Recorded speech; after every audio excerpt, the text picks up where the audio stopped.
安平区公所宜兰实验所办理长照甲社区营造的计划，伫咧110年申请3位长照的替代役，甲3位社区营造的替代役。经过半冬的努力，为安平的长照甲社造注入新的亮点。我们这是宜兰实验所，我们是结合我们长照还有我们社造的替代宜兰来作为这一个成果展哦。那这边感谢我们宜兰的一个辛苦的在短短的几个月时间然后把那个长照跟社造相结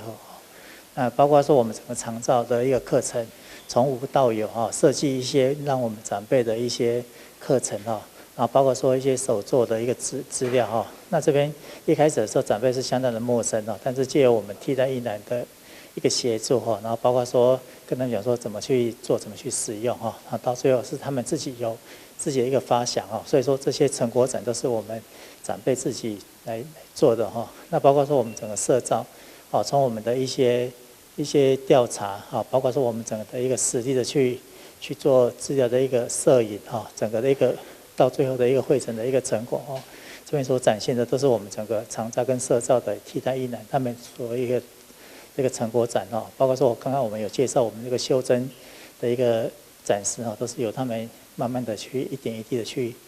汇整去做呈现为感谢替代役人的付出，市府甲区公所伫咧日前嘛特别举办成果的发表，包括市长甲亚政署长嘛拢亲自出席。这届的成果透过影像的记录甲静态的展览，结合社区的工作坊甲小镇创作，目前正伫咧安平图书馆来展出。